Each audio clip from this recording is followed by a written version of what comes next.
मुख्यमंत्री साहब ने अपनी हैल्थ का तो जिक्र किया, मैनू भी खुशी हुई, मैं उन्होंने लंबी उम्र वास्ते कामना करदा और इस गल की भी जान के मैनू खुशी हुई कि 10 किलो उन्होंने भार घट गया, क्योंकि उन्होंने को समा बहुत सी, ना दफ्तर जाने की लौड़ पई 4 साल, ना सैकटरीएट जाने की लौड़ पई, जगह बहुत खुली सी फार्म हाउस से, इस करके वो सचजी वरतों उन्होंने की, 10 किलो भार घटिया, सेहत उन्होंने इंप्रूव हुई।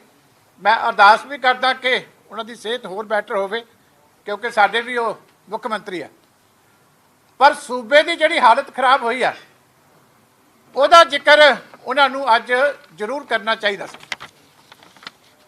क्योंकि मनप्रीत बादल जी तो बजट पेश करके चले गए, आपोजिशन नूं वैसे बाहर कढ़ दिता सी, पर अज मुख्यमंत्री साहब नूं दसना चाहिदा सी कि 1,38,000 का इफैक्टिव बजट पेश किया गया सी, क्योंकि 30,000 वेज एंड मीन का इफैक्टिव बजट 1,38,000 करोड़ का सी, और करजा अज सूबे दे विच 2,73,707 करोड़ का, बजट 1,38 का, करजा 2,73 का, जिन्ना सूबे का बजट है उस तो डबल करजा।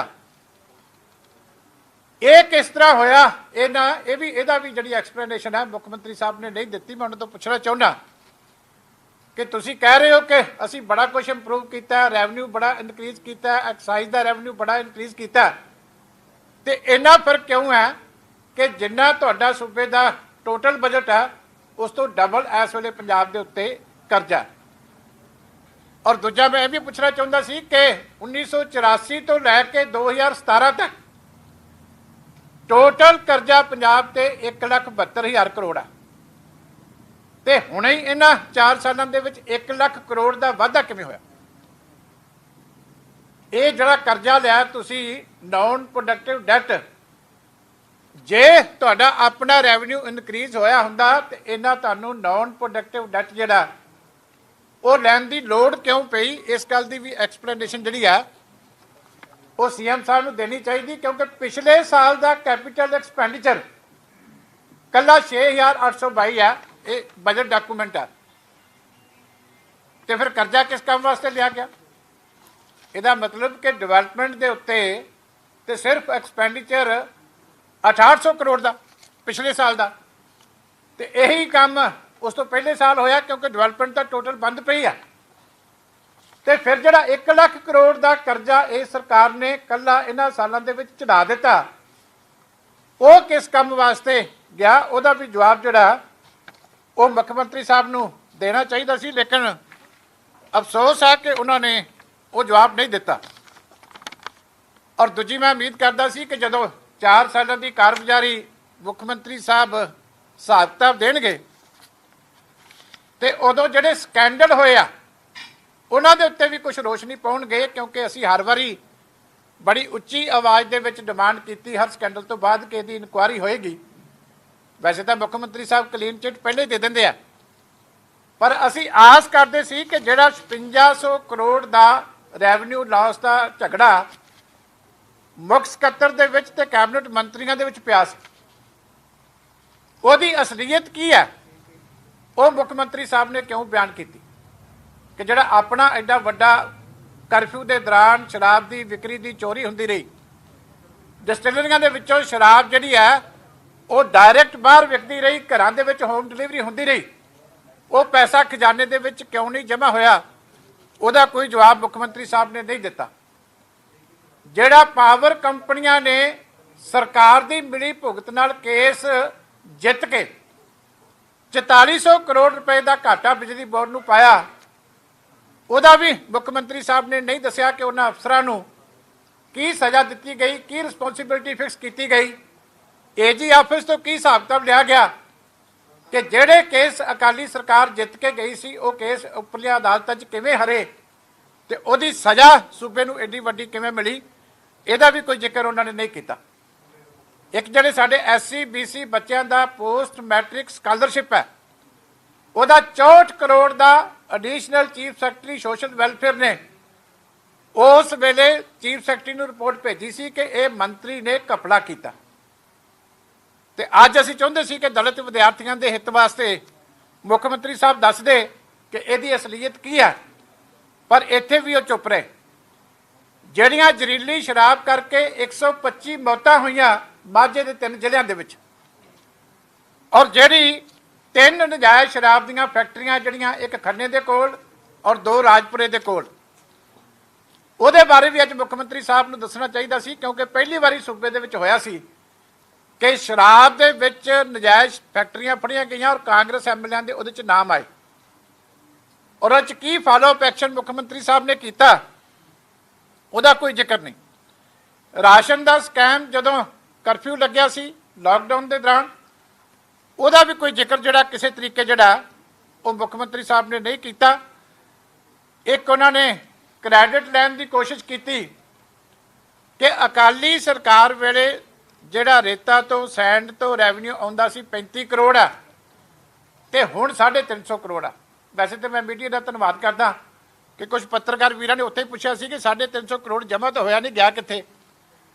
ਪਰ ਮੈਂ ਮੁੱਖ ਮੰਤਰੀ ਸਾਹਿਬ ਨੂੰ ਪੁੱਛਦਾ ਕਿ ਜਿਹੜੀ ਅਕਾਲੀ ਸਰਕਾਰ ਵੇਲੇ ਪਾਲਿਸੀ ਸੀ ਉਹ ਰੇਤਾ ਤੋਂ ਰੈਵਨਿਊ ਲੈਣ ਵਾਸਤੇ ਨਹੀਂ ਸੀ, ਪਬਲਿਕ ਨੂੰ ਰੇਤਾ ਸਸਤਾ ਦੇਣ ਵਾਸਤੇ ਰਿਵਰਸ ਬਿਡਿੰਗ ਹੁੰਦੀ ਸੀ।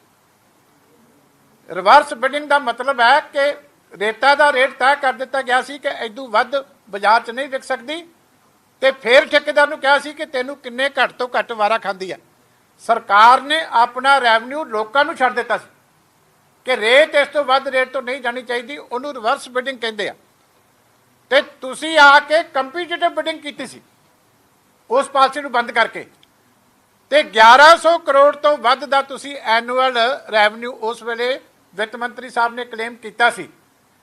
ਇੱਕ ਤਾਂ 1100 ਕਰੋੜ ਤੋਂ 350 ਤੇ ਆ ਗਏ, ਤੇ 350 ਚੋਂ ਫੇਰ ਨਹੀਂ ਦੱਸਿਆ ਕਿ ਆ ਪਿਛਲੇ ਕਰਫਿਊ ਦੇ ਵਿੱਚ ਕਿੰਨੀ ਉਹਨਾਂ ਨੂੰ ਰਿਆਇਤ ਦਿੱਤੀ ਗਈ, ਇਹਦਾ ਜ਼ਿਕਰ ਵੀ ਮੁੱਖ ਮੰਤਰੀ ਸਾਹਿਬ ਨੇ ਨਹੀਂ ਕੀਤਾ। ਤੇ ਰੇਤਾ ਦੇ ਰੇਟ ਕਿੰਨੇ ਵੱਧ ਗਏ, ਉਹਦਾ ਪਬਲਿਕ ਨੂੰ ਕਿੰਨਾ ਨੁਕਸਾਨ ਹੋਇਆ, ਇਹਦਾ ਵੀ ਜ਼ਿਕਰ ਜਿਹੜਾ ਮੁੱਖ ਮੰਤਰੀ ਸਾਹਿਬ ਨੂੰ ਨਹੀਂ ਕੀਤਾ। ਇਸ ਕਰਕੇ ਮੈਂ ਉਮੀਦ ਕਰਦਾ ਸੀ ਕਿ ਇਹਦਾ ਵੀ ਜ਼ਿਕਰ ਮੁੱਖ ਮੰਤਰੀ ਅਗਰ ਕਰਦੇ ਤੇ ਉਹਦੇ ਨਾਲ ਲੋਕਾਂ ਦੀ ਸੰਤੁਸ਼ਟੀ ਜਿਹੜੀ ਸੀ ਉਹ ਜ਼ਿਆਦਾ ਹੋ ਸਕਦੀ ਸੀ। ਇਹ ਕੁਝ ਭਖਵੇਂ ਮੁੱਦੇ ਸੀ ਇਸ ਵੇਲੇ ਕਿਸਾਨੀ ਦੇ ਨਾਲ ਸੰਬੰਧਿਤ ਕਿ ਐਫਸੀਆਈ ਨੇ ਜਿਹੜੀਆਂ ਚਿੱਠੀਆਂ ਨਵੀਆਂ ਲਿਖੀਆਂ ਕਿ ਕਿਸਾਨਾਂ ਨੂੰ ਪੇਮੈਂਟ ਦੇਣ ਵਾਸਤੇ ਉਹਨਾਂ ਦੇ ਖਾਤੇ ਦੇ ਵਿੱਚ ਉਹਨਾਂ ਦਾ ਰੈਵਨਿਊ ਰਿਕਾਰਡ ਜਿਹੜਾ ਉਹ ਪਹਿਲਾਂ ਜਿਹੜਾ ਉਹ ਦੇਣਾ ਪਏਗਾ।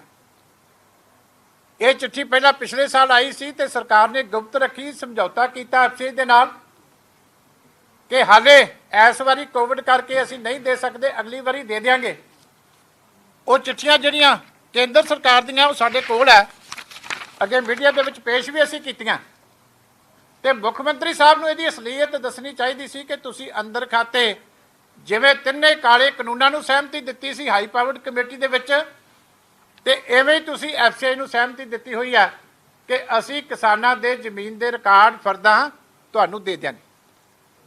ਅੱਜ ਮੁੱਖ ਮੰਤਰੀ ਸਾਹਿਬ ਨੂੰ ਸਪਸ਼ਟ ਕਰਨਾ ਚਾਹੀਦਾ ਸੀ ਕਿ ਇਹ ਕਿਵੇਂ ਹੋਇਆ ਔਰ ਇਹਦੇ ਵਾਸਤੇ ਉਹਨਾਂ ਨੇ ਹੁਣ ਤੱਕ ਕੀ ਕੀਤਾ। ਇਹ ਆਉਣ ਵਾਲੀ ਜਿਹੜੀ ਪ੍ਰੋਕਿਊਰਮੈਂਟ ਹੈ ਕਣਕ ਦੀ ਉਹਨੂੰ ਇਫੈਕਟ ਕਰੇਗੀ। ਇੱਕ ਅੱਜ ਖਬਰ ਸੀ ਸਵੇਰੇ ਅਖਬਾਰਾਂ ਦੇ ਵਿੱਚ ਕਿ ਐਫਸੀਆਈ ਨੇ ਹੋਰ ਜਿਹੜੇ ਅੱਗੋਂ ਰੂਲਸ ਹੈ ਉਹ ਟਾਈਟ ਕਰ ਦਿੱਤੇ, ਪ੍ਰੋਕਿਊਰਮੈਂਟ ਦੇ ਜਿਹੜੇ ਨਾਰਮ ਹੈ ਉਹ ਜ਼ਿਆਦਾ ਸਖਤ ਕਰ ਦਿੱਤੇ ਆ। ਜਿਹੜੀ ਮਾਇਸਚਰ ਦੀ ਰਿਲੈਕਸੇਸ਼ਨ ਅੱਗੇ 14% ਤੱਕ ਸੀ ਉਹ ਵੀ 12% ਤੱਕ ਜਿਹੜੀ ਹੈ ਕਿਹਾ। ਹੋਰ ਵੀ ਚੀਜ਼ਾਂ ਦੇ ਵਿੱਚ ਕਾਫੀ ਜਿਹੜੀ ਹੈ ਉਹ ਸਕੰਜਾ ਕੱਸਿਆ, ਜਿਹਦੇ ਤੋਂ ਲੱਗਦਾ ਹੈ ਕਿ ਕੇਂਦਰ ਸਰਕਾਰ ਜਿਹੜੀ ਹੈ ਉਹ ਬੇਈਮਾਨ ਹੋ ਰਹੀ ਹੈ ਜਿਹੜੀ ਕਣਕ ਦੀ ਪਰਚੇਸ ਤੋਂ, ਤੇ ਸਾਡੀ ਕਣਕ ਦੀ ਫਸਲ ਆਉਣ ਵਾਲੀ ਹੈ। ਮੈਂ ਸਮਝਦਾ ਸੀ ਕਿ ਇਹ ਸਭ ਤੋਂ ਇੰਪੋਰਟੈਂਟ ਇਸ਼ੂ ਸੀ ਜਿਹੜਾ ਮੁੱਖ ਮੰਤਰੀ ਸਾਹਿਬ ਦੇ ਮੂੰਹੋਂ ਤੋਂ ਜਿਹੜਾ ਅੱਜ ਅਸੀਂ ਸੁਣਨਾ ਚਾਹੁੰਦੇ ਸੀ, ਪਰ ਮੁੱਖ ਮੰਤਰੀ ਸਾਹਿਬ ਨੇ ਇਹਦੇ ਉੱਤੇ ਵੀ ਆਪਣੀ ਚੁੱਪੇ ਕਿਉਂ ਵੱਟੀ ਹੈ। ਹੁਣ ਅੰਦਰ ਖਾਤੇ ਕੋਈ ਕੀ ਸਮਝੌਤਾ ਹੋਇਆ ਕੇਂਦਰ ਸਰਕਾਰ ਨਾਲ, ਇਹ ਵੀ ਉਹਨਾਂ ਨੂੰ ਦੱਸਣਾ ਚਾਹੀਦਾ। ਮੈਂ ਸਾਰੀ ਗੱਲ ਤੇ ਦੇਖ ਰਿਹਾ ਸੀ ਕਿ ਦੋ ਗੱਲਾਂ ਦੇ ਉੱਤੇ ਮੁੱਖ ਮੰਤਰੀ ਸਾਹਿਬ ਨੇ ਪ੍ਰਾਪਤੀ ਦੇ ਤੌਰ ਤੇ ਸ਼ੋਅ ਕੀਤੀਆਂ ਵੀ ਕਰਫਿਊ ਦਾ ਟਾਈਮ 11 ਤੋਂ 9 ਵਜੇ ਤੱਕ ਕਰ ਦਿੱਤਾ ਗਿਆ। ਇਹ ਦੱਸੋ ਸੂਬੇ ਦੀ ਪ੍ਰਾਪਤੀ ਹੈ। ਦੂਜਾ ਦੱਸ ਰਹੇ ਸੀ ਕਿ ਡਰੋਨ ਲਗਾਤਾਰ ਆ ਰਹੇ ਆ ਵੀ ਜਿਵੇਂ ਨਸ਼ੇੜੀਆਂ ਨੂੰ ਨਿਸ਼ਚਿੰਤ ਕਰਨਾ ਹੋਵੇ, ਫਿਕਰ ਨਾ ਕਰੋ, ਕਹਿੰਦੇ ਉਹ 'ਚ ਪਿਸਟਲ ਵੀ ਆਉਂਦੇ ਆ, ਉਹਦੇ 'ਚ ਗ੍ਰਨੇਡ ਵੀ ਆਉਂਦੇ ਆ, ਉਹਦੇ 'ਚ ਨਸ਼ਾ ਵੀ ਆਉਂਦਾ, ਬਾਕੀ ਸਾਰੀਆਂ ਚੀਜ਼ਾਂ ਆਉਂਦੀਆਂ ਵੀ ਬੜੀ ਰੈਗੂਲਰ ਸਪਲਾਈ ਆ ਰਹੀ ਆ। ਲਗਾਤਾਰ ਡਰੋਨ ਜਿਹੜੇ ਸੂਬੇ 'ਚ ਆ ਰਹੇ ਆ, ਤੇ ਇਹ ਕਮਜ਼ੋਰੀ ਕਿਹਦੀ ਹੈ, ਕਿਉਂ ਆ ਰਿਹਾ? ਲਾ ਐਂਡ ਆਰਡਰ ਜਿਹੜੀ ਸੂਬੇ ਦੀ ਹੈ ਉਹਦੀ ਇਹ ਹਾਲਤ ਕਿਉਂ ਹੈ कि हर रोज़ तुसी आप मान रहे हो कि ड्रग्स की सप्लाई रैगूलर आ रही है, हुण ड्रोन के रस्ते आ रही है, तो उदा कहते मैं जी सहुं चुकी सी वो मैं नशियां दी पूरी कर दी। एक पासे तो ड्रोन जड़े आ रहे हैं रोज़ दिहाड़ी, उन्होंने तुसी प्राप्ति दस रहे, और दूसरी प्राप्ति की है कि करोना बहुत बढ़ गया। ये वास्ते जिम्मेवार कौन है जी? जदों सूबे दे विच इलैक्शनां कराइयां सी लोकल गवर्नमेंट दियां, सारियां पार्टियां कहिंदियां सी कि पहलां देख लो कि एक बारी पूरी तरह खत्म हो लैण दो, ते उदों तुहानूं काहली सी कि असीं हुण कब्जे करने आ कमेटियां दे उत्ते जबर जुल्म करके, ते तुसीं सारे नार्म उदों तोड़वा दित्ते, ते उदों इलैक्शन धक्के नाल अनाउंस कर दित्ती। किसान अंदोलन भी चल रहा सी, किसान भी कह रहे सी कि हाले साडा काम इफैक्ट होएगा अंदोलन दा, ते तुसीं लोकल गवर्नमेंट दीयां इलैक्शनां ना कराओ। उदों तुहानूं इलैक्शनां चढ़ियां सी कि असीं डंडे दे नाल जितनियां ने, बाद दे विच साडा दा नहीं लगना, ते अज तुसीं जिहड़े आ सूबे दे विच हुण कहंदे कि करोना वध गया। मैं पूछना चाहुंदा कि अज मुख मंत्री साहब ने यह क्यों नहीं दस्सिया कि मैं सूबे की मौत दर नूं कंट्रोल करने वास्ते आ स्टैप्स लए, उहदे ते कोई एक्सप्लेनेशन नहीं। मैं हैरान होना कि करोना के उत्ते बड़ियां प्रैस कॉन्फ्रेंस मुख मंत्री साहब दियां हुंदियां। अमृतसर दे विच CMO की डैथ जी शर्मा साहब की करोना करके हुई, वो बड़ी ईमानदारी नाल ड्यूटी करते सी, उस वेले वो करोना ग्रस्त हो गए, उन्होंने डैथ हो गई। उन्होंने वाइफ नूं कुछ महीने बाद सुसाइड करना पिया, वो भी डॉक्टर सी, क्योंकि सूबे की सरकार ने जिहड़े उन्होंने ड्यू सी वो नहीं दिते। तो इन्ना कुछ तुसीं करोना कंट्रोल करने वाले वास्ते जिहड़ा वो तैयार किया, और तुहाडे सरकारी हस्पतालों की मुख मंत्री साहब ये हालत है कि कोई भी जदों VIP किसी नूं करोना हुंदा उहदे चों दाखिल नहीं हुंदा। पर 3-4 दिन पहला अमृतसर साहब दे विच बड़ी वड्डी घटना हुई कि सिविल हॉस्पिटल के अंदर आके 2 ग्रुप आपस च लड़ पे, गोली चली, तो एक डॉक्टर दे भी गोली लगी। मैनूं उस गल दा अफसोस है, वो ड्यूटी ते सी, ਉਹਦੀ जान खतरे ਦੇ ਵਿੱਚ ਪਈ। इस गल ਲਈ मैं शुक्रिया अदा करदा परमात्मा ਦਾ कि ਉਹਦੀ जान बची, वो ठीक है। पर मैं 2 क्वेश्चन मुख मंत्री साहब ਨੂੰ ਪੁੱਛਣਾ ਚਾਹੁੰਦਾ कि पहली तो लॉ एंड आर्डर की हालत है कि गोलियां हस्पतालों के अंदर विच जाके चलदियां, इन्नी लॉलेसनेस क्यों है? और दूजा बड़ा क्वेश्चन कि डॉक्टर नूं पट दे विच गोली लगी सिविल हॉस्पिटल के अंदर, उन्होंने इलाज वास्ते प्राइवेट हस्पताल क्यों नहीं जाना पिया? जदों पब्लिक नूं बाहर किते गोली लगती है तो उन्होंने फटाफट सिविल हॉस्पिटल जाना पैंदा, क्योंकि उत्थे परचा दर्ज करना पैंदा। ते जिन्हां लोकां नूं तुसीं बाहरों स्ट्रेचर ते पा के सिविल हॉस्पिटल च लै जांदे हो, दसो मैनू वो किते रहम दे उत्ते फिर रहिंदे आ? यही तुहाडी प्राप्ति है ना हेल्थ की, कि जे किसी VIP नूं प्रॉब्लम हो जाए तो इमीडिएटली कोई फोर्टिस आ जाता, कोई मैक्स चला जाता, कोई दिल्ली चला जाता। तो जिहड़ी मौत दर 3% तो वध आ, ਉਹਦੇ वास्ते हाले तक स्टेट ने की किया? ये हालत क्यों है कि कोई खुद डॉक्टर अपने हस्पताल के विच इलाज कराउण नूं तैयार नहीं है? ये वास्ते जिम्मेवार कौन? इसलिए मैं समझदा कि 4 साल की जी ओवरऑल कारगुजारी है सरकार की बहुत तरसयोग है। ना लॉ एंड आर्डर है, ना डिवेलपमेंट है, ना गवर्नेंस है, चारे पासे करप्शन है। और 5% भी मैं कह सकता जड़ा गिनती के नाल कि 5% भी अपना मैनीफेस्टो जड़ा वो कांग्रेस सरकार ने लागू नहीं किया। पर अज जी मुख मंत्री साहब ने सौं के उत्ते झूठी सौं फेर खाधी है।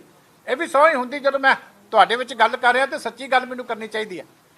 तो मैं समझदा कि मुख मंत्री साहब नूं कुर्सी ते बने रहने का हक नहीं, उन्होंने अज ईमानदारी के नाल अज अस्तीफा दे देना, क्योंकि जो हालात है मैं फिर दिखा देना एक बारी जी गल उन्होंने कही सी वो वीडियो तुहाडे सामने फिर चला देना, फिर कोई तुहाडा क्वेश्चन होए, क्योंकि ये जो अज उन्होंने कहा और ये जो उन्होंने लिख के दिता, मैं समझदा कि इस तो वड्डे होर कोई रिकॉर्ड नहीं चाहिए, कोई डॉक्यूमेंट नहीं चाहिए। मुख्यमंत्री साहब नूं अपनी नैतिक जिम्मेवारी लैंदियां अज अस्तीफा जिहड़ा वो दे देना चाहिए। चला दो।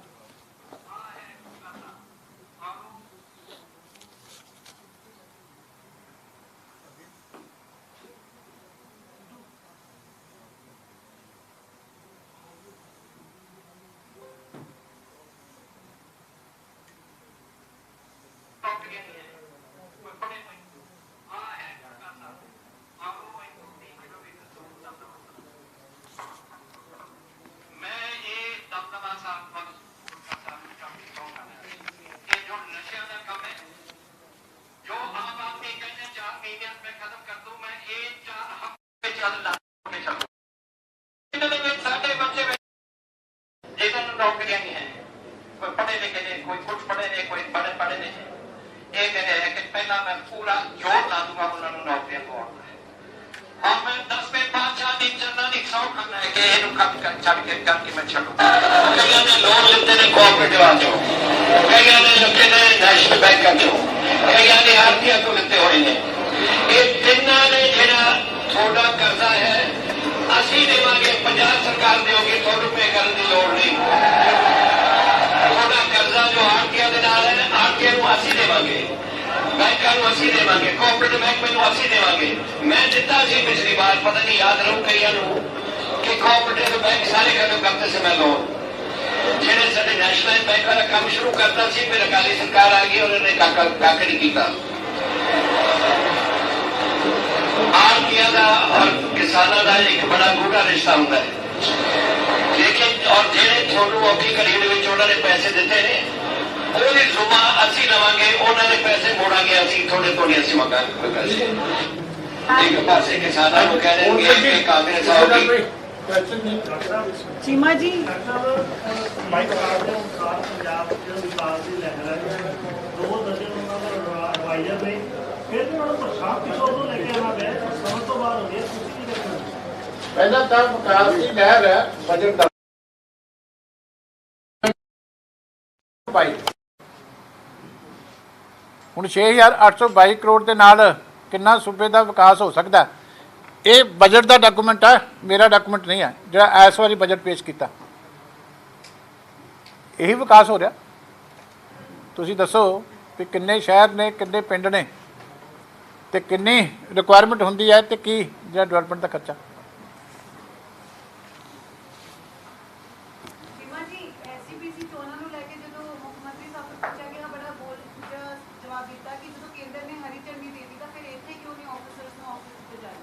देखो सानू कोई नहीं, जदों मियाद उहदी पूरी हुंदी है SCPC की, उदों इलैक्शन हो जाए, सानू कोई दूजा किसी तरह की सानू कोई झिझक नहीं। लेकिन उन्होंने भी पता है कि हाले मियाद उन्होंने कितनी रहिंदी है, इस करके जदों मियाद पूरी हो जाए सानू कोई इतराज नहीं। अपने गवर्नमेंट ऑफ इंडिया ने कराउणी है, होम मिनिस्ट्री कर लो। देखो होम मिनिस्ट्री ने कराउणी है, ये उन्होंने पूछो तुसीं कि क्यों नहीं करवा रहे। ਅਸੀਂ ਤਾਂ ਤਿਆਰ ਬੈਠੇ ਜਦੋਂ ਮਰਜ਼ੀ ਕਰਾ ਲਓ। ਅੱਛਾ, ਤੁਸੀਂ ਜਿਹੜੀ DAT ਦੀ ਗੱਲ ਕੀਤੀ ਹੈ ਕਿ ਜਦੋਂ ਕੋਈ ਪ੍ਰੋਬਲਮ ਹੁੰਦੀ ਹੈ ਨਾ ਪ੍ਰਾਈਵੇਟ ਹਸਪੀਟਲ ਦੇ, ਜਦੋਂ ਤੁਹਾਡੀ ਸਰਕਾਰ ਹੋਈ ਸੀ ਤਾਂ ਉਸ ਸਮੇਂ ਵੀ ਤਾਂ ਇਹ ਚੀਜ਼ਾਂ ਹੁੰਦਾ ਸੀ। ਉਸ ਸਮੇਂ ਵੀ ਜਿਹੜੇ ਤੁਸੀਂ ਜਿੰਨਾ ਹੈਲਥ ਦਾ ਐਕਸਪੈਂਡੀਚਰ, ਹੈਲਥ ਦੀ ਮਾਡਰਨਾਈਜੇਸ਼ਨ, ਸਾਰੇ CSE ਤੋਂ ਲੈ ਕੇ ਸਾਰੇ ਡਿਸਟ੍ਰਿਕਟ ਹਸਪੀਟਲ ਦੀ ਜਿੰਨੀ ਬਾਲ ਸਾਹਿਬ ਦੀ ਸਰਕਾਰ ਦੇ ਟਾਈਮ ਤੇ ਹੋਈ ਹੈ, ਉਹਨੂੰ ਕੰਪੇਅਰ ਕਰ ਲਿਓ ਅੱਜ ਦੇ ਨਾਲ। टोटल एक बारी सारा जिहड़ा सिस्टम सी सिविल हॉस्पिटलों का, डिस्ट्रिक्ट हॉस्पिटलों का सारा असी एक बारी जिहड़ा है पूरा रिवैम्प किया सी। डॉक्टरों की रिक्रूटमेंट रैगूलर की सी। पर जे तुसीं मेनटेन नहीं करोगे चीज़ों, जे एक कोई CT स्कैन लेंदे हो, कुछ लेंदे हो 5 सालों तो फिर अगों नवें दी लोड़ पै जाती है। कोई भी इंस्ट्रूमेंट है 4-5 सालों बाद तो फिर उन्होंने दोबारा तुहानूं जरूरत पैंदी खरीदण दी। जे तुसीं रैगूलरली फंडिंग नहीं करोगे हैल्थ सैक्टर, रैगूलरली स्टाफ की रिक्रूटमेंट नहीं करोगे, जो मैं कह रहा सच्चाई है। देखो डॉक्टर एमरजेंसी के बैठा बेचारा, वो गोली लगी है, वो साथियों ने उन्होंने चक के प्राइवेट हॉस्पिटल लैके गए, तो बाहर किसी ने सड़क पर गोली लगे, आप सिविल हॉस्पिटल लैके जाते हैं, तो उन्होंने की हाल होंगे। कोई रीजन है कि सारे देश के कॉन्सटेंटली डेथ रेट 3% उत्ते आ रहा? क्यों आ रहा? कितने तक घटे ना। सिर्फ यह है कि कोई ध्यान नहीं दे रहा इस गल वास्ते भी कि कितने फॉल्ट है, कोई देखने वाला कोई नहीं है। कला प्रेस कॉन्फ्रेंसा ना करोना नहीं कंट्रोल हो सकता। कला करफ्यू के नाल, करफ्यू का की रोल है, नाइट करफ्यू का की रोल है दसो। एक का रोल हो गया भी शराब विक गई, 5500 करोड़ का स्टेट नूं रेवन्यू लॉस हो गया। अदरवाइज दसो मैनूं नाइट करफ्यू का साइंटिफिक की रोल है? क्योंकि जिथे फोकस करना चाहिए उन्होंने असीं तैयार ही नहीं करते। साडी टर्शरी केयर जिहड़ी है वो बस्ट हैगी है, असीं उन्होंने तैयार नहीं करते। चीमा साहब, बेअदबी के मुद्दों से कैप्टन अमरिंदर सिंह का बयान होता है कि जांच पूरी हो चुकी है ਤੇ ਕੁਝ ਪੁਲਿਸ ਅਫਸਰਾਂ ਦੇ ਕੁਝ ਸਿਆਸਤਦਾਨਾਂ ਦੇ ਨਾਮ ਆਏ ਨੇ, ਇਸ ਵਿੱਚ ਆਉਣ ਵਾਲੇ ਪਤਾ ਲੱਗ ਜੂਗਾ। ਤੁਹਾਨੂੰ ਨਹੀਂ ਲੱਗਦਾ ਕਿ ਚੋਣ ਜਿਹੜੇ ਬਿਲਕੁਲ ਚਿੰਤਾ ਦਾ ਵਿਸ਼ਾ ਬਣੇਗਾ ਤੁਹਾਡੀ? नहीं वो मेरे ख्याल थोड़ा जिहा शब्दों का पंजाबी च कई बार वो गलत यूज़ करते। उन्होंने कहना चाहिए सी ना पा दिते मैं कुछ लीडर के, क्योंकि हुण इलैक्शन आ गई तो यही कुछ फिर ਉਹ ਪੁਰਾਣਾ ਬੰਦਾ ਵੀ ਆ ਗਿਆ ਝੂਠ ਬੋਲਣ ਵਾਲੀ ਮਸ਼ੀਨ, ਤੇ ਉਹਨੂੰ ਪਤਾ ਹੁਣ ਵੀ ਆ 4 ਸਾਲ ਦੀ ਕਾਰਗੁਜ਼ਾਰੀ ਤਾਂ ਤੁਹਾਡੇ ਸਾਹਮਣੇ ਆ, ਇਹਦੇ ਤੇ ਤਾਂ ਚੋਣਾਂ ਨਹੀਂ ਲੜੀਆਂ ਜਾ ਸਕਦੀਆਂ ਨਾ। ਇਹ ਜਿਹੜੀ ਕਾਰਗੁਜ਼ਾਰੀ ਹੈ ਇਹਦੇ ਤੇ ਚੋਣਾਂ ਨਹੀਂ ਲੜੀਆਂ ਜਾ ਸਕਦੀਆਂ। ਇਸ ਕਰਕੇ ਆ ਨਹੀਂ ਗਏ, ਉਹ ਪਾ ਦੇਣਗੇ ਜਿੱਦਾਂ ਮਰਜ਼ੀ ਨਾ, ਕਿਉਂਕਿ ਉਹਨਾਂ ਨੂੰ ਪਤਾ ਵੀ ਅੱਗੇ ਇੱਕੋ ਹੀ ਗੱਲ ਹੈਗੀ ਆ ਵੀ ਹੁਣ ਫਿਰ ਝੂਠ ਬੋਲਣਾ ਸ਼ੁਰੂ ਕਰੋ, ਨਵੇਂ ਬੰਦੇ ਰੱਖ ਲੈ ਫਿਰ ਦੁਬਾਰਾ। ਤੁਹਾਨੂੰ ਲੱਗਦਾ ਕਿ ਇਫੈਕਟ ਕਰੂਗਾ ਪਾਰਟੀ ਦੇ ਉੱਪਰ? ਨਹੀਂ, ਹੁਣ ਪਬਲਿਕ ਬਹੁਤ ਸਚੇਤ ਹੋ ਚੁੱਕੀ। ਪਿਛਲੀ ਵਾਰੀ ਬੜਾ ਵੱਡਾ ਵਿਸ਼ਵਾਸਘਾਤ ਲੋਕਾਂ ਦੇ ਨਾਲ ਹੋਇਆ, ਇਹ ਕਰਕੇ ਇਹ ਤਾਂ ਹੁਣ ਸਹੁੰ ਝੂਠੀਆਂ ਖਾਣ ਦੀ ਸਜ਼ਾ ਕੀ ਹੁੰਦੀ ਹੈ, ਇਹ ਵੀ ਹੁਣ ਪੰਜਾਬ 'ਚ ਇਤਿਹਾਸ ਪੈਦਾ ਹੋਊਗਾ, ਕ੍ਰੀਏਟ ਹੋਊਗਾ। ਲੋਕੀ ਬਹੁਤ ਮਾੜਾ ਸਮਝਦੇ ਇਸ ਗੱਲ ਨੂੰ। ਲੋਕੀ ਤਾਂ ਵੈਸੇ ਗੱਲ ਕਰਕੇ ਕੋਈ ਝੂਠਾ ਮੁੱਕਰ ਜਾਵੇ ਪੰਚਾਇਤ ਦੇ ਵਿੱਚ ਤੇ ਤਾਂ ਸਾਰੀ ਉਮਰ ਮਾਫ ਨਹੀਂ ਕਰਦੇ, ਤੇ ਆ ਜਿਹੜੇ ਹੁਣ ਗੱਲਾਂ ਕਰਕੇ ਅੱਜ ਤਾਂ ਹੀ ਭੱਜਣ ਦੀ ਕੋਸ਼ਿਸ਼ ਹੋ ਰਹੀ ਹੈ ਨਾ ਵੀ ਮੈਂ ਸਹੁੰ ਵੇਲੇ ਇਹ ਨਹੀਂ ਕਿਹਾ ਸੀ, ਇਹ ਤਾਂ ਹੁਣ ਕੁਦਰਤੀ ਰਿਕਾਰਡ ਹੈਗੇ ਆ, ਮੁੱਕਰ ਨਹੀਂ ਸਕਦੇ।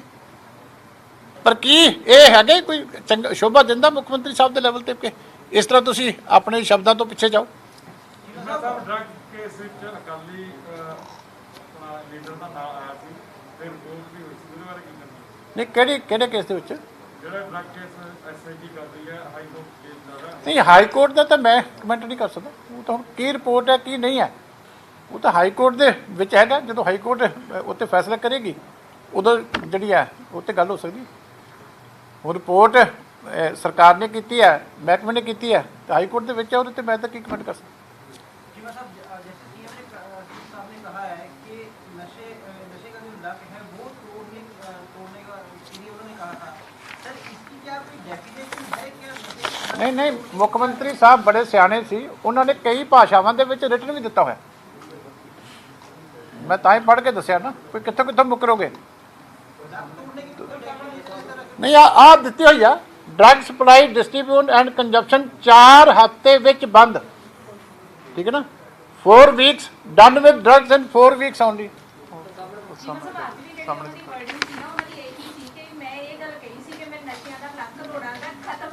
ਨਹੀਂ, ਮੈਂ ਤਾਂ ਕਿਹਾ ਕਈ ਤਰੀਕੇ ਨਾਲ ਕਿਹਾ ਹੋਇਆ। ਨੱਕ ਤੋੜਨ ਦਾ ਮਤਲਬ ਕੀ ਹੁੰਦਾ? ਪ੍ਰੈਕਟੀਕਲੀ ਬੰਦੇ ਨੂੰ ਡੈਡ ਕਰਨਾ। ਨੱਕ ਤੋੜਨ ਦਾ ਮਤਲਬ ਕੀ ਹੁੰਦਾ? ਮੈਨੂੰ ਵੀ ਦੱਸ ਦੇਣ ਪੰਜਾਬੀ 'ਚ ਫਿਰ ਕਿ ਨੱਕ ਤੋੜਨ ਦਾ ਮਤਲਬ ਕੀ ਹੁੰਦਾ। ਕਿਸ ਦੀ ਸਪਾਈਨ ਤੁਸੀਂ ਤੋੜ ਦਿਓ ਤੇ ਸਾਰਾ ਬੰਦਾ ਪੈਰਾਲਾਈਜ਼ ਹੋ ਜਾਂਦਾ, ਇਹੀ ਹੈ ਨਾ, ਕਿ ਕੁਝ ਨਹੀਂ ਕਰ ਸਕਦਾ। ਖਤਮ ਕਰਨ ਤੋਂ ਵੀ ਜ਼ਿਆਦਾ ਬੁਰਾ ਹੁੰਦਾ ਨੱਕ ਤੋੜਨਾ, ਕਿਉਂਕਿ ਕਿਸੇ ਬੰਦੇ ਦਾ ਲੱਕ ਟੁੱਟੇ ਵਾਲੇ ਨੂੰ ਪੁੱਛ ਕੇ ਦੇਖ ਲਓ, ਮੈਂ ਤਾਂ ਡਾਕਟਰ ਹਾਂ, ਕਿਉਂ ਕੀ ਚਾਹੁੰਦਾ, ਉਹ ਕਹੇਗਾ ਵੀ ਤੂੰ ਮੇਰੀ ਜਾਨ ਨਿਕਲ ਜਾਵੇ, ਉਹ ਚੰਗੀ ਹੈ। ਜਿਵੇਂ ਸਾਹਿਬ ਕਰੋਨਾ ਦੇ ਮੁੱਦੇ ਉੱਤੇ ਲੋਕ ਬੜੇ ਭੰਗੜ ਪੁੱਜਦੇ ਪਏ ਨੇ, ਦਿੱਲੀ ਦੇ ਬਰੂਹਾਂ ਉੱਤੇ ਕਿਸਾਨ ਬੈਠੇ ਨੇ, ਉਹਨਾਂ ਨੂੰ ਕਰੋਨਾ ਨਹੀਂ ਹੁੰਦਾ, ਉੱਥੇ ਨਾ ਮਾਸਕ ਪਾਉਂਦੇ, ਆਪਣੇ ਪੱਤਰਕਾਰ ਵੀ ਆਉਂਦੇ, ਉੱਥੇ ਕੁਝ ਨਹੀਂ ਪਾਉਂਦੇ, ਸਾਰੇ ਚੰਗੇ ਬੜੇ ਵਾਪਸ ਆਏ ਹੋਏ ਨੇ। ਜਦੋਂ ਪੰਜਾਬ ਵਿੱਚ ਆਉਂਦੇ ਨੇ ਇੱਥੇ ਕਰੋਨਾ ਦਾ ਖੌਫ ਹੁੰਦਾ ਹੈ, ਕਾਰਨ ਬਣਦੇ ਇਹਦੇ ਵਾਸਤੇ ਤੇ ਮੈਂ ਤੁਹਾਨੂੰ ਤਾਂ ਹੀ ਬੇਨਤੀ ਕਰਨਾ ਕਿ ਇਨਵੈਸਟੀਗੇਸ਼ਨ ਦੀ ਲੋੜ ਹੈ, ਇਨਵੈਸਟੀਗੇਟਿਵ ਜਰਨਲਿਜ਼ਮ ਕਰੋ। ਇਹ ਤੇ ਪਬਲਿਕ ਵੀ ਹੈਰਾਨ ਹੁੰਦੀ ਹੈ ਇਹਨਾਂ ਗੱਲਾਂ ਤੋਂ, ਜਿਹੜੀ ਤੁਸੀਂ ਗੱਲ ਕਹਿ ਰਹੇ ਹੋ, ਠੀਕ ਹੈ ਗੱਲ, ਇਹ ਜਿਹੜੀ ਗੱਲ ਕਹਿ ਰਹੇ ਹੋ ਤੁਸੀਂ ਠੀਕ ਹੈ। ਮੈਂ ਤਾਂ ਇਹਨਾਂ ਦੂਜਾ ਕਾਫੀ ਹੱਦ ਤੱਕ ਤੁਹਾਡੀ ਗੱਲ ਨੂੰ ਸਮਝਦਾ। ਮੈਂ ਹੀ ਪੁੱਛਦਾ ਨਾ ਵੀ ਜਿਹੜੇ ਸਟੈਪਸ ਅਸੀਂ ਲੈਂਦੇ ਹਾਂ ਵੀ ਇਹ ਕਰੋਨਾ ਇਹਦੇ ਨਾਲ ਕੰਟਰੋਲ ਹੋ ਜਾਊਗਾ, ਵੀ ਇੰਨੇ ਤੋਂ ਲੈ ਕੇ ਇੰਨੇ ਵਜੇ ਤੱਕ ਨਾਈਟ ਕਰਫਿਊ ਆ। ਜਿਵੇਂ ਸਭ ਹੁਣੀ ਤੁਸੀਂ ਸਰਕਾਰੀ ਹਸਪਤਾਲਾਂ ਦੀ ਕਾਰਗੁਜ਼ਾਰੀ ਦੇ ਉੱਤੇ ਜਿਹੜਾ ਸਵਾਲ ਚੁੱਕਿਆ ਕਿ ਸਰਕਾਰੀ ਹਸਪਤਾਲਾਂ ਦੇ ਵਿੱਚ ਇਲਾਜ ਨਹੀਂ ਕਰਵਾਇਆ ਜਾਂਦਾ, ਸੁਖਬੀਰ ਸਿੰਘ ਬਾਦਲ ਵੀ ਹੁਣੀ ਕਰੋਨਾ ਪੋਜ਼ਿਟਿਵ ਹੋਏ ਨੇ ਤੇ ਹੁਣ ਉਹ ਪਹਿਲਾਂ 40 ਦਿਨ ਨਹੀਂ, ਮੈਂ ਹੀ ਕਹਿ ਰਿਹਾ ਵੀ ਮਾੜੀ ਹਾਲਤ ਆ ਸਾਡੇ, ਮੈਂ ਇਹੀ ਕਹਿ ਰਿਹਾ ਨਾ। ਹੁਣ ਅਸੀਂ ਇਹ ਤਾਂ ਨਹੀਂ ਆਪਣੇ ਬੰਦੇ ਨੂੰ ਕਹੀਏ ਵੀ ਤੁਸੀਂ ਇੱਥੇ ਸਾਰੇ ਜਣੇ ਇੱਥੇ ਹੀ ਕਰਾਓ, ਜਦੋਂ ਹੈ ਹੀ ਹਾਲਤ ਮਾੜੀ ਆ। ਮੈਂ ਤੁਹਾਨੂੰ ਡਾਕਟਰ ਦੀ ਉਦਾਹਰਨ ਦਿੱਤੀ ਹੈ ਕਿ ਜਿਹਨੂੰ ਐਮਰਜੈਂਸੀ ਦੇ ਵਿੱਚ ਗੋਲੀ ਲੱਗੀ ਆ, ਉਹਨੂੰ ਵਿਚਾਰੇ ਨੂੰ ਵੀ ਉੱਥੋਂ ਬਾਹਰ ਜਾਣਾ ਪਿਆ। ਇਸ ਤੋਂ ਵੱਡੀ ਉਦਾਹਰਨ ਕੀ ਹੋਊਗੀ ਜਿਹੜੀ ਮੈਂ ਦੱਸ ਰਿਹਾ ਤੁਹਾਨੂੰ, ਕਿ ਐਮਰਜੈਂਸੀ 'ਚ ਆਪਾਂ ਰੈਫਰ ਕਰਦੇ ਹਾਂ ਸਾਰਿਆਂ ਨੂੰ, ਕਿਸੇ ਨੂੰ ਬਾਹਰ ਕੋਈ ਮੈਡੀਕਲ ਲੀਗਲ ਕੇਸ ਹੋਵੇ ਪਹਿਲਾਂ ਸਿਵਲ ਹਸਪਤਾਲ ਜਾਣਾ ਹੀ ਜਾਣਾ, ਤੇ ਜੇ ਉੱਥੇ ਡਾਕਟਰਸ ਆਪਣੇ ਆਪ ਸੇਫ ਨਹੀਂ ਹੈਗੇ ਤੇ ਗਵਰਨਮੈਂਟ ਨੂੰ ਉਹਦੇ ਬਾਰੇ ਸੋਚਣਾ ਚਾਹੀਦਾ। ਕੋਈ ਕਿਉਂ ਸਾਡੇ ਇੰਨਾ ਬੁਰੀ ਹਾਲਤ ਆ, ਸਾਡੇ ਤਾਂ ਜਿਹੜੇ ਪਿੱਛੇ ਇੰਨਾ ਹਾਹਾਕਾਰ ਮੱਚੀ ਸੀ, ਇਹ ਪਾਬੰਦੀਆਂ ਇਸੇ ਕਰਕੇ ਲਾਈਆਂ ਜਾਂਦੀਆਂ ਵੀ ਲੋਕਾਂ ਦੇ ਕੋਲ ਗੱਲ ਬਾਹਰ ਨਾ ਆਵੇ। ਜੋ ਸੱਚਾਈ ਹੈ ਹਸਪੀਟਲਾਂ ਦੇ ਅੰਦਰ ਦੀ, ਤੁਸੀਂ ਜਾ ਕੇ ਦੇਖੋ, ਜਿਹੜੇ ਪੇਸ਼ੈਂਟ ਰਹਿ ਕੇ ਆਏ ਉਹਨਾਂ ਨੂੰ ਪੁੱਛੋ। ਜਿਵੇਂ ਸਾਹਿਬ ਕੈਪਟਨ ਅਮਰਿੰਦਰ ਸਿੰਘ ਨੇ ਅੱਜ ਹੱਥ ਖੜੇ ਕਰਤੇ, ਬਿਜਲੀ ਅਸੀਂ ਸਸਤੀ ਨਹੀਂ ਕਰ ਸਕਦੇ। ਕੁਝ ਦਿਨ ਪਹਿਲਾਂ ਵਿੱਤ ਮੰਤਰੀ ਮਨ ਸਿੰਘ ਬਾਦਲ ਨੇ ਹੱਥ ਖੜੇ ਕਰਤੇ, ਕਹਿੰਦੇ ਬਿਜਲੀ ਅਸੀਂ ਸਸਤੀ ਨਹੀਂ ਕਰ ਸਕਦੇ। ਜਿਹੜੇ ਐਗਰੀਮੈਂਟ ਅਕਾਲੀ ਦਲ ਨੇ ਕੀਤੇ ਨੇ ਉਹ ਅੱਜ ਤੱਕ ਕਹਿੰਦੇ ਸੌਖੇ ਨਹੀਂ ਹੈਗੇ, ਲੈਣੇ ਦੇਣੇ ਪੈ ਸਕਦੇ ਨੇ। ਐਗਰੀਮੈਂਟ ਹੈ ਕੀ? ਜਿਹੜੇ ਐਗਰੀਮੈਂਟਾਂ ਦੇ ਵਿੱਚ ਕੋਈ ਗਲਤ ਗੱਲ ਸੀ ਤਾਂ 4 ਸਾਲ ਦਾ ਸਮਾਂ ਕਾਫੀ ਸੀ। ਆ ਮੈਂ ਜਿਹੜੇ 4200 ਕਰੋੜ ਦੇ ਕੇਸ ਹਾਰੇ ਆ, ਇਹ ਤਾਂ ਸਰਦਾਰ ਸੁਖਬੀਰ ਸਿੰਘ ਬਾਦਲ ਜਿੱਤ ਕੇ ਗਏ ਸੀ, ਠੀਕ ਹੈ ਨਾ। ਇਹ 4200 ਕਰੋੜ ਜਿਹੜਾ ਇਹ ਲੋਕਾਂ ਤੇ ਪਿਆ। ਤੁਸੀਂ ਹਾਈ ਕੋਰਟ ਦੀ ਜੱਜਮੈਂਟ ਪੜ੍ਹੋ ਕਿ ਜੱਜ ਨੇ ਲਿਖਿਆ ਕੀ ਹੈ ਕਿ ਤੁਹਾਨੂੰ ਪਹਿਲਾਂ ਆਉਣਾ ਚਾਹੀਦਾ ਸੀ ਹਾਈ ਕੋਰਟ 'ਚ। ਤੁਸੀਂ 2-2.5 ਸਾਲ ਕਿਉਂ ਡਿਲੇ ਕੀਤਾ? ਉਹਦੇ ਕਰਕੇ ਕੇਸ ਡਿਸਮਿਸ ਹੋਇਆ। ਜ਼ਿੰਮੇਵਾਰੀ ਕਿਹਦੀ ਹੈ? ਸਰਕਾਰ ਦੀ ਜ਼ਿੰਮੇਵਾਰੀ ਨਹੀਂ। ਕੋਲਾ ਵਾਸ਼ ਕਰਨ ਦੇ ਨਾਂ ਦੇ ਉੱਤੇ ਕੰਟਰੈਕਟ ਦੇ ਵਿੱਚ ਲਿਖਿਆ ਵੀ ਨਹੀਂ ਉਹਦਾ ਹਿੱਸਾ ਨਹੀਂ ਹੈ, ਤਾਂ ਫਿਰ ਸਰਕਾਰ ਕੇਸ ਕਿਉਂ ਹਰੀ ਹੈ? ਇਹਦੇ 'ਤੇ ਕੋਈ ਜਵਾਬਦੇਹੀ ਵੀ ਤਾਂ ਹੋਣੀ ਚਾਹੀਦੀ ਹੈ ਨਾ। ਜੇ ਤੁਸੀਂ ਕੰਪਨੀਆਂ ਦੇ ਉੱਤੇ 4200 ਕਰੋੜ ਰੁਪਏ ਦਾ ਕਰਜ਼ਾ ਹੋਰ ਪਾਤਾ, ਤੇ ਕਿੱਥੋਂ ਉੱਠਣਗੀਆਂ ਕੰਪਨੀਆਂ? ਫਿਰ ਉਹ ਨਾਲ ਦੀ ਨਾਲ ਚੁੱਪ ਕਰਕੇ ਰੇਟ ਵੱਧ ਜਾਂਦੇ ਆ। ਫਿਰ ਦਿਓ, ਪੇਮੈਂਟ ਦੇਣ ਦੀ ਕਾਹਲੀ ਹੈ ਤੇ ਨਾਲ ਦੀ ਨਾਲ ਰੇਟ ਵਧਾਈ ਜਾਓ। पेमेंट 2 रुपये 80 पैसे है, ले रहे हैं 10 रुपये। ਜੇ ਹਾਂ ਤੇ ਫਿਰ ਕਿਵੇਂ ਕਰੋਗੇ? ਹਾਂਜੀ, ਜੇ ਆਉਣ ਵਾਲੇ ਸਮੇਂ ਵਿੱਚ ਤੁਹਾਡੀ ਸਰਕਾਰ ਸੱਤਾ ਵਿੱਚ ਆਉਂਦੀ ਹੈ ਤੇ ਇਹਦੀ ਸਸਤੀ ਕਰ ਸਕੋਗੇ? ਜੇ ਹਾਂ ਤੇ ਫਿਰ ਕਿਵੇਂ ਕਰੋਗੇ? ਦੇਖੋ ਇਸ ਸਰਕਾਰ ਦੇ ਵਿੱਚ ਰੈਵਨਿਊ ਜਨਰੇਸ਼ਨ ਨਾਂ ਦੀ, ਰਿਸੋਰਸ ਮੋਬਿਲਾਈਜੇਸ਼ਨ ਨਾਂ ਦੀ ਕੋਈ ਟਰਮ ਹੀ ਨਹੀਂ ਹੈਗੀ। ਮੈਂ ਤਾਂ ਇਹ ਕਹਿ ਰਿਹਾ ਕਿ 1 ਲੱਖ ਕਰੋੜ ਤੋਂ ਵੱਧ ਦਾ ਕਰਜ਼ਾ 5 ਸਾਲਾਂ 'ਚ ਤੁਸੀਂ ਵਧਾਤਾ, ਤੇ ਕੈਪੀਟਲ ਐਕਸਪੈਂਡੀਚਰ ਤੁਹਾਡਾ ਕਿੰਨਾ ਤੁਸੀਂ ਦੇਖ ਲਓ, ਤੇ ਬਾਕੀ ਕਿਹੜੇ ਕੰਮਾਂ ਤੇ ਦਿੱਤਾ ਜਾ ਰਿਹਾ? ਕਰਜ਼ੇ ਲੈ ਕੇ ਤਨਖਾਹਾਂ ਤਾਂ ਨਹੀਂ ਦੇਣੀਆਂ ਹੁੰਦੀਆਂ, ਤੁਸੀਂ ਕੋਈ ਜਨਰੇਟ ਵੀ ਕਰਨੇ ਹੁੰਦੇ ਆਪਣੇ ਸਾਧਨ। ਜੇ ਤੁਸੀਂ ਰੇਤਾ ਦਾ ਪੈਸਾ ਜੇਬਾਂ 'ਚ ਪਾਈ ਜਾਓਗੇ, ਸ਼ਰਾਬ ਦਾ ਪੈਸਾ ਜੇਬਾਂ 'ਚ ਪਾਈ ਜਾਓਗੇ, ਬਾਕੀ ਜਿਹੜਾ ਹੈਗਾ, ਅੱਜ ਇਹ ਵੀ ਨਹੀਂ ਦੱਸਿਆ ਇਹਨਾਂ ਨੇ ਕਿ ਡੀਜ਼ਲ ਤੇ ਪੈਟਰੋਲ ਤੋਂ ਕਿੰਨੀ ਆਮਦਨ ਆਉਂਦੀ ਹੈ। ਜਿਹੜੀ ਹੈ ਅਸਲੀ ਤਾਂ ਦੱਸਣ ਵਾਲੀ ਗੱਲ ਉਹ ਸੀ, ਉਹ ਲੁਕਾ ਲਈ, ਕਿਉਂਕਿ ਸਭ ਤੋਂ ਵੱਧ ਟੈਕਸ ਜਿਹੜਾ ਡੀਜ਼ਲ ਦੇ ਉੱਤੇ ਆ ਪੰਜਾਬ ਦਾ ਆਪਣਾ ਵੈਟ ਹੈ। ਜੇ ਕੇਂਦਰ ਨੂੰ ਆਪਾਂ ਆਲੋਚਨਾ ਕਰਦੇ ਹਾਂ ਤੇ ਇਹਨਾਂ ਦਾ ਆਪਣਾ ਕਿੰਨਾ ਆ ਰਿਹਾ, ਬੋਝ ਕਿੰਨਾ ਪਾ ਰਿਹਾ, ਮਹਿੰਗਾਈ ਕਿੰਨੀ ਵੱਧ ਰਹੀ ਹੈ। ਇਹ ਸਾਰੀਆਂ ਚੀਜ਼ਾਂ ਅੱਜ ਜਵਾਬ ਤਾਂ ਦੇਣ ਦਾ ਸਮਾਂ ਸੀ, 4 ਸਾਲਾਂ ਬਾਅਦ ਆਪਣੀ ਐਕਸਪਲੇਨ ਕਰਦੇ, ਪਰ ਕੀਤਾ ਤਾਂ ਕੁਛ ਨਹੀਂ। ਥੈਂਕ ਯੂ ਜੀ। ਚੀਮਾ ਸਾਹਿਬ ਇੱਕ ਸਵਾਲ ਹੋਰ ਹੈ। ਹਾਂਜੀ, ਸੀਐਮ ਸਾਹਿਬ ਨੇ ਔਨ ਰਿਕਾਰਡ ਮੰਨਿਆ ਕਿ 9 ਮਾਫੀਆ ਉਹਨਾਂ ਨੇ ਕਿਹਾ ਸੀ ਕਿ ਅਸੀਂ ਖਤਮ ਕਰਾਂਗੇ ਪੰਜਾਬ ਤੋਂ, ਲੇਕਿਨ 3 ਮਾਫੀਆ ਅਸੀਂ ਖਤਮ ਕਰ ਸਕਦੇ ਹਾਂ ਤੇ 6 ਮਾਫੀਆ ਆਨਗੋਇੰਗ। ਕਿਹੜੇ 3 ਕਦਮ ਕਿਹੜੇ ਕੀਤੇ ਦੱਸ ਦਿਓ। ਉਹ ਕਹਿੰਦੇ ਟਰਾਂਸਪੋਰਟ ਖਤਮ ਕਰਤਾ, ਮਾਈਨਿੰਗ ਖਤਮ ਕਰਤਾ, ਇੱਕ ਦਾ ਨਾਮ ਹੋ ਗਿਆ सैंड ਨਹੀਂ ਸੈਂਡ ਖਤਮ ਹੋ ਗਿਆ, ਪਹਿਲਾਂ ਦੱਸੋ। ਸੀਐਮ ਸਾਹਿਬ ਦਾ ਮੈਂ ਤਾਂ ਕਹਿਣਾ ਤੁਹਾਨੂੰ ਉਹਨਾਂ ਨੇ ਦੱਸਿਆ ਨਹੀਂ, ਜਿਹੜਾ ਤੁਸੀਂ ਕੁਐਸਚਨ ਪੁੱਛਿਆ ਸੀ 1100 ਕਰੋੜ ਕਹਿੰਦੇ ਸੀ ਅਸੀਂ ਰੇਤਾ ਤੋਂ ਕਮਾਉਣਾ, ਕਿਉਂਕਿ ਪਾਲਿਸੀ ਇਹਨਾਂ ਨੇ ਰਿਵਰਸ ਬਿਡਿੰਗ ਵਾਲੀ ਕੈਂਸਲ ਕਰਕੇ ਕੰਪੀਟੀਟਿਵ ਬਿਡਿੰਗ ਦੀ ਕੀਤੀ। ਇਸੇ ਕਰਕੇ ਰੇਟ ਜਿਹੜੇ ਅਸਮਾਨਾਂ ਨੂੰ ਸ਼ੋਅ ਰਿਹਾ। ਤੇ 1100 ਕਰੋੜ ਕਿੱਥੇ ਆਇਆ ਦੱਸੋ, ਕਿਹੜੇ ਸਾਲ 'ਚ ਆਇਆ 1100 ਕਰੋੜ ਰੁਪਏ? ਤੇ ਕਿੰਨੀਆਂ ਰਿਆਇਤਾਂ ਉਹਨਾਂ ਨੂੰ ਕੋਵਿਡ ਦੇ ਪੀਰੀਅਡ 'ਚ ਦਿੱਤੀਆਂ, ਇਹ ਵੀ ਦੇਖੋ। ਸ਼ਰਾਬ ਦੇ ਠੇਕੇਦਾਰਾਂ ਨੂੰ ਕਿੰਨੀਆਂ ਦਿੱਤੀਆਂ ਤੇ ਇਹਨਾਂ ਨੂੰ ਕਿੰਨੀਆਂ ਦਿੱਤੀਆਂ, ਇਹ ਦੋਨੇ ਚੀਜ਼ਾਂ ਦੇਖੋ ਨਾ।